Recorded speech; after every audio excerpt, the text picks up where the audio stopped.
Every day, the AAA gaming industry shows us exactly why the entire generation of gamers are lethargic, dead-eyed, fucking Hindu cows, serenely waiting for their next microtransaction to chew on like a piece of cud. What the fuck, Gundam? Anyway, the Need for Speed dev on microtransactions, games are more expensive than ever to make. It's hard to find the golden path. God, the golden path.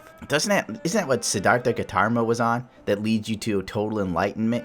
But for the gaming industry, the golden path is figuring out how to put out a game, how to add microtransactions, how to cut content and then sell it back to the community as DLC, and how to get some more sponsorships. You know how gaming is now. Assassin's Creed Monster Energy Drinks. Who said that? It's the ghost of microtransactions future past, faggot. Give me your wallet. Basically, this is something from WCCF Tech that was taken from Rolling Stone's Jigsaw. If you remember Rolling Stone's magazine, way back in the day, it used to be pretty bomb-ass. They used to have interesting articles and perspectives on music and pop culture. Now, Rolling Stone essentially is like TMZ, but it says Rolling Stone on it. I mean, it's a fucking goof. Now, if you read the Rolling Stones article from Marcus Nelson and his crew that are working on mastering the art of distraction, what that basically means from this guy is, and I quote, distraction-based gaming. You plan on going from point A to point B, but while you're on your way to point A to point B, you find some other shit in the middle of point A and point B. This is going to distract the ever-loving stuffing fuck out of you.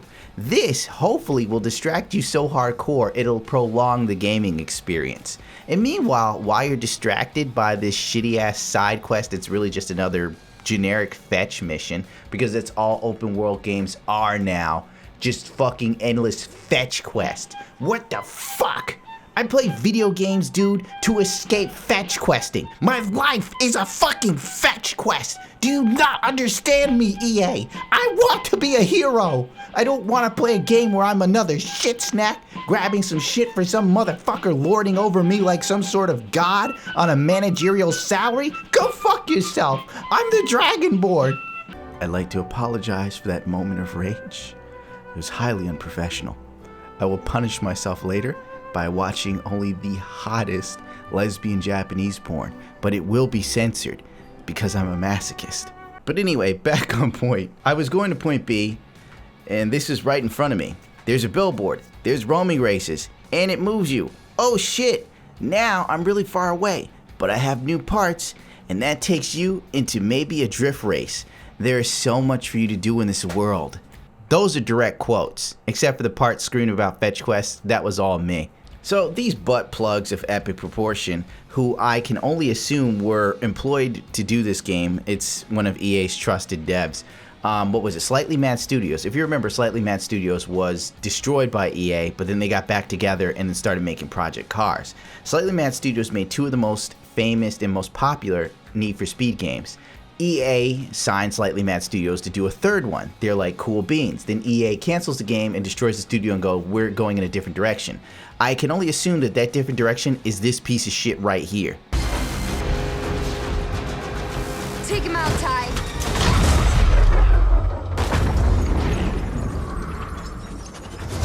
Guys, Cindy's coming up fast. Jess, I've got a really bad idea. Mac? Ladder on the side. You can get up on his right. It's now or never, Jess. Do it.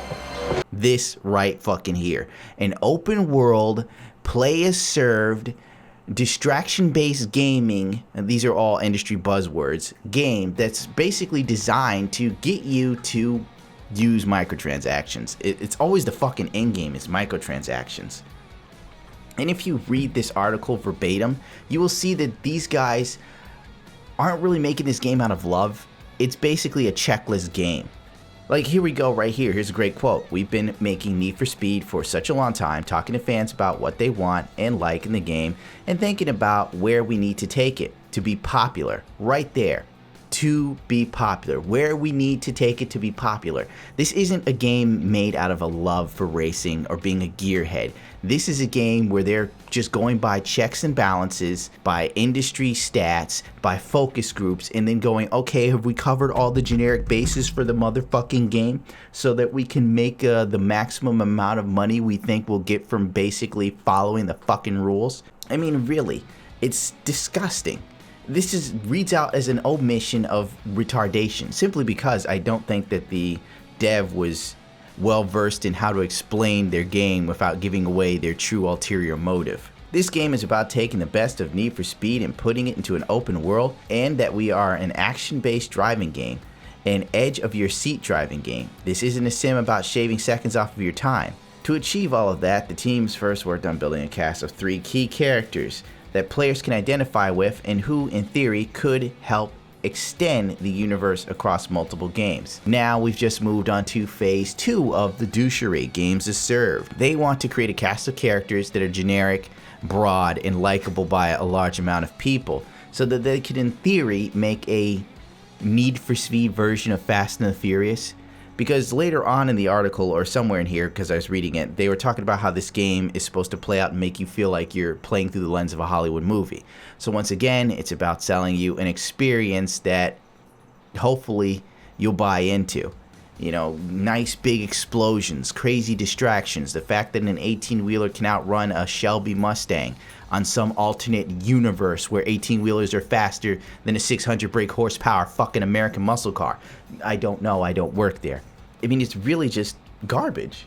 You already know what you're gonna get with this motherfucker.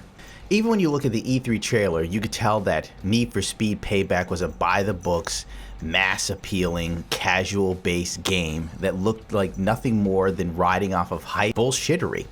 If you remember the E3 trailer, they even had that Jesse Wellens guy from Boyfriend vs. Girlfriend. If you don't know who he is, it's all the better. He used to be YouTube famous. He could still be, but who the fuck knows? I mean, who watches that anymore? Last I heard, he cheated on his wife, they got divorced, and his YouTube channel ate dick and died, as far as I understand. And EA thought that he would be a great representative of Need for Speed Payback. What up, guys? Thank you for having me, EA. If you guys don't know who I am, my name is Jesse Wellens, and I am a YouTube creator. So I am here to talk about Need for Speed Payback. If you guys didn't know, Need for Speed Payback,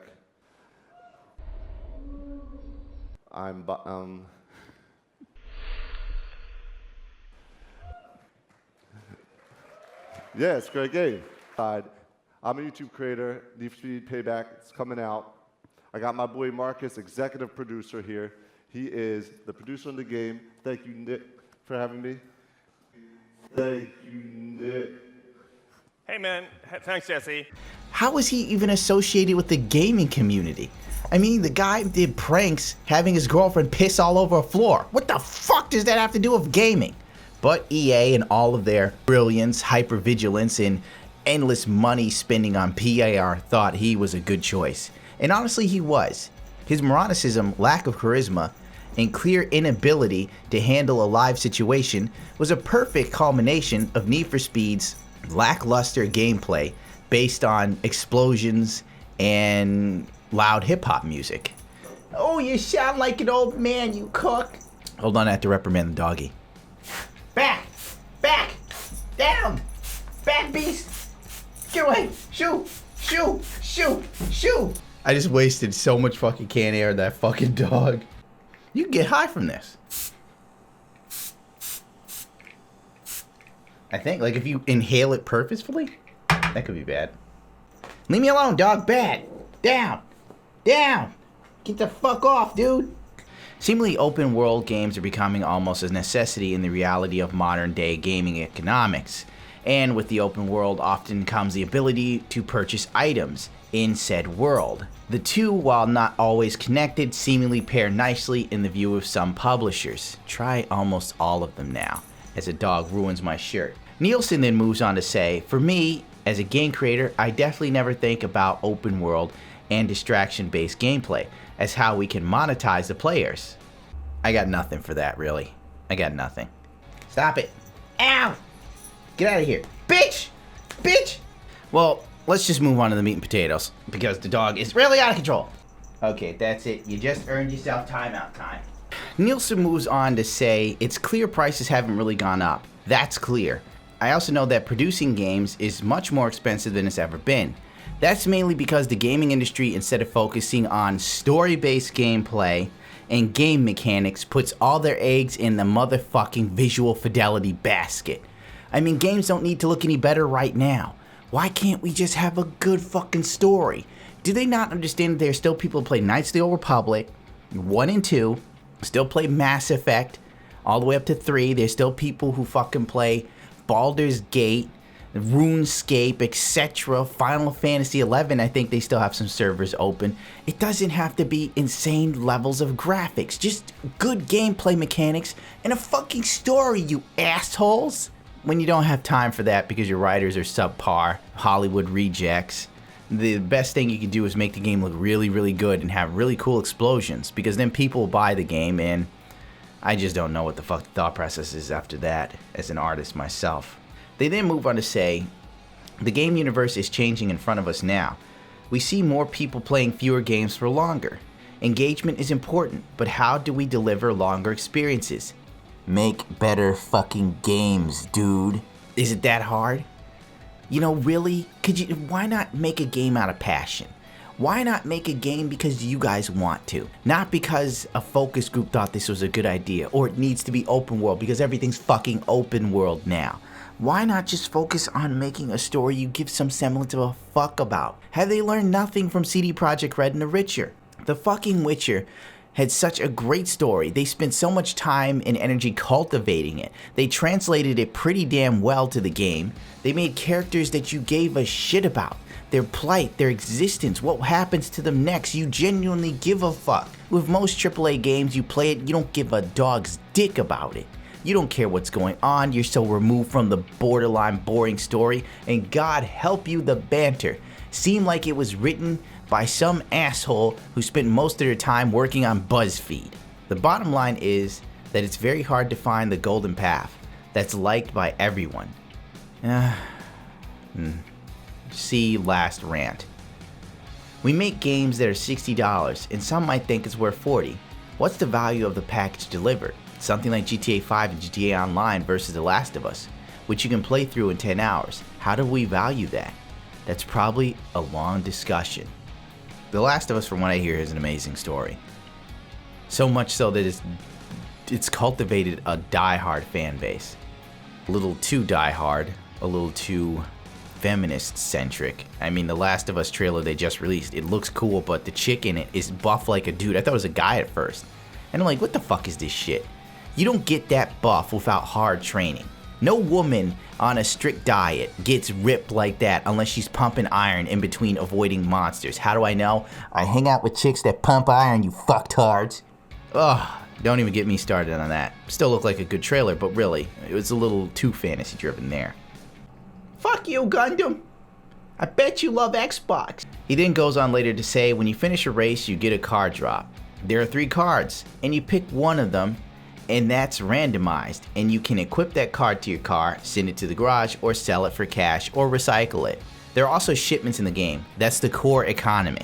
Now this is where it unfolds itself. And shipments, you can have in-game cash, vanity items, and part tokens, which are a way to go for a specific part you want. There are also premium shipments. You can buy with real-world money, douchebag. Give us your money. The only differences are the vanity items. They are mostly time savers. Ba-da-ba-ba-da-bump. Always a microtransaction. Time savers. Just like loot boxes were a time saver in the 4th act of the Shadow of War, huh? Funny that. Honestly, when I think about it, fuck EA. They really just fuck them. And their game devs really, they're stuck in a rock in a hard place. I mean, if they just focused on making games they wanted to make, to hell with the casual market, to hell with what the market dictates is trending. You set trends, you don't follow them. If you follow them, you'll be chasing trends all your life. If you set them, you make them. I don't know, I couldn't think of a good endpoint there. The reliance on microtransactions and open world games for the sake of being open world simply to nickel and dime you is another just sickness in the gaming industry. Pointless fetch quests, pointless open worlds, and usually the open worlds they create are barren. Large barren areas where you go from point A to point B to do some shit fetch quest mission you don't give a fuck about. It's just appalling. What happened to games being an art form? That went right out the windows when gaming became mainstream. The second gaming got the respect it wanted, instead of pushing the industry forward and maybe showing something all the other industries could take note from, it instead just copied everything, every worst aspect of every other industry. The music industry, constantly trying to squeeze as much money out of the fucking people who bought music. The movie industry, constantly relying on sequels and then doing movies because another studio took a chance to do something, and then a whole genre of movies of nothing but superhero films now exist. Before the superhero films, it was cowboy fucking films. I mean, fuck, what the hell's next? Now I'm seeing a guy in WCCF Tech basically defending AAA gaming. It's ridiculous. It really is ridiculous. No matter where you go, there will always be some apologist or someone who supports the AAA industry. What was this crazy shit he just said? Gaming publishers are the ones who provide high budget games. Without them, you will basically have just indie games. Their revenue means nothing about the fact that the games are expensive to make. Does this guy not remember Hellblade: Senua's Sacrifice? The game came out, seemed like a AAA offering, and basically dispelled every fucking misnomer that the gaming industry has been shoving down our throats that they need to put crazy amounts of money into games. No. The reason why there's so much money into gaming is because of hyping, oversaturation of the market. Crazy ass amounts of money really just go to the promotion of these games. The development is probably the money they spend on God knows what they put it on. Don't do this to me. I'm busy. Yeah, that's it. Okay, here is what I found on the web. Oh, god damn you, Bixby. That's it. I can't. Because I'm gonna... Don't do it lyrics. Yo, Rich. How come y'all going ruthless? What the fuck is this? I'm done. I'm out. I can't. Because I'm just gonna fucking continuously rant forever about this shit. And that damn dog is chewing up something in the bathroom. So I gotta go. I apologize. Otherwise, this shit would have turned into 40 minutes. So I probably did someone a favor. Somebody probably sat there and go, good, I'm glad the video's over. 40 minutes of this shit? Go fuck yourself, faggot. EA is doing the right thing. Xbox One X is coming out in less than 12 hours. Eat a dick, homo. Actually, 14. Well, I can't actually give more of a shit than me. Rate, comment, subscribe if you so choose to. Share if you feel like it. If not, it's totally fine by me. I know it's the age of apathy. Nobody really gives a dick anymore. But if you do decide to follow me, it'll make my voice louder in an industry that is ever more encompassing of YouTubers and Twitch streamers that are apologists for AAA industries, people who are in the pockets of companies and developers, people who are paid to tell everyone else these games are great, sitting there taking photos with the new Assassin's Creed and going, it's a great game on PC. Meanwhile, the thing's got more DRM than your fucking ex-wife's got herpes. And it's just disgusting. People playing Call of Duty and talking about how amazing it is, but then you look at the review score on, Steam, and you see it's a bug-riddled mess, and nobody cares. Not these big YouTubers. They sat there, they got their money, they got their check, and they put it towards their nice, extremely expensive house. These talentless, soulless fucks that don't even have enough of I can't even say, enough character to have some sort of integrity. Fuck it, I'm out. I'm sorry. Steal yourselves! We're ramming! Oh, don't ram here, Captain. Ram it down. Ram it down. Ram it down. Ram it down.